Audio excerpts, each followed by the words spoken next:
ఒక్కొక్కరు ఆయన తాకగానే, లేకపోతే ఆయన స్పర్శ తగలగానే, ఆయన వస్త్రము తాకగానే, ఆయన మాట చేరగానే ఎంతో మంది దయ్యపు శక్తులు వెళ్ళగొట్టబడ్డాయి, రోగములు చేత విడిపించబడ్డారు, స్వస్థపరచబడ్డారు. ఇది ప్రయోజనం కాదా?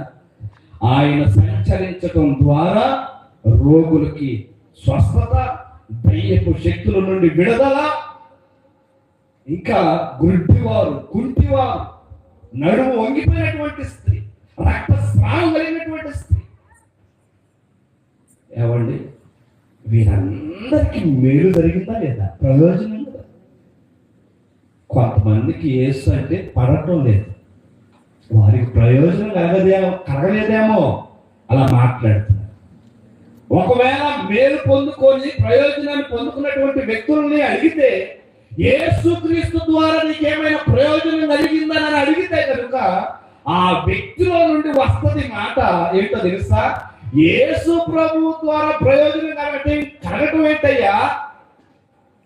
నాకు కలిగిన రోగం నా నుండి పోదు, ఇంకా ఈ రోగంతోనే చచ్చిపోవాలనుకున్నాను నేను ఒకప్పుడు. ఈ రోగము నుండి నా బంధువులు నన్ను వెలివేశారు, నా బంధువులు దూరం అయిపోయారు, నా స్నేహితులు నా దగ్గరికి రాలేదు. ఈ రోగం వలన ఇక నా బ్రతికితే ఇక దీర్ఘకాలం ఇలాగే బ్రతకాల్సి వచ్చేదని అనుకున్నాను నేను ఒకప్పుడు. అది కనుక ఆ మార్పులో యేసు ప్రభు వారు వెళ్తుంటే ఏదో దావీదు కుమారుడు అని పిలిచాను నేను. దావీదు కుమారుడా నన్ను కరుణించు అని నేను పిలిచాను. వెంటనే యేసు ప్రభు వారు నా దగ్గరికి వచ్చి నీకేం కావాలయ్యా అన్నాడు. ఏం కావాలంటే ఏందయ్యా, నా బలహీనత నీకు తెలుసు కదా. తెలుసు, అయినా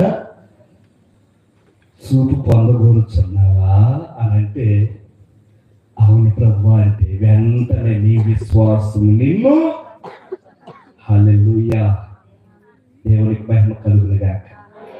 అప్పుడప్పుడు ఇలాంటి వస్తాయి, సర్దుకోండి, ఓకేనా? చెబితే ఏం కాదు, పర్వాలేదు. చెబితే కొట్టుకొని పోయింది కూడా ఏసై దగ్గరికి. ఎక్కడ పోదు, హల్లెలూయా అన్నా కూడా ఎక్కడ పోదు, అక్కడికే వెళ్ళిపోయింది. మీరేమో పెద్దగా దాన్ని విచిత్రంగా చూడమాకండి. హల్లెలూయా అన్నా మీరు చివరి ప్రార్థన చేస్తారు కదా అయ్యగారు, హల్లెలూయా హల్లెలూయా హల్లెలూయా స్తోత్రం స్తోత్రం అట్లా మరి దాన్ని అంగీకరిస్తారు. ఇక్కడ మధ్యలో చెప్పింది మీరు ఎందుకు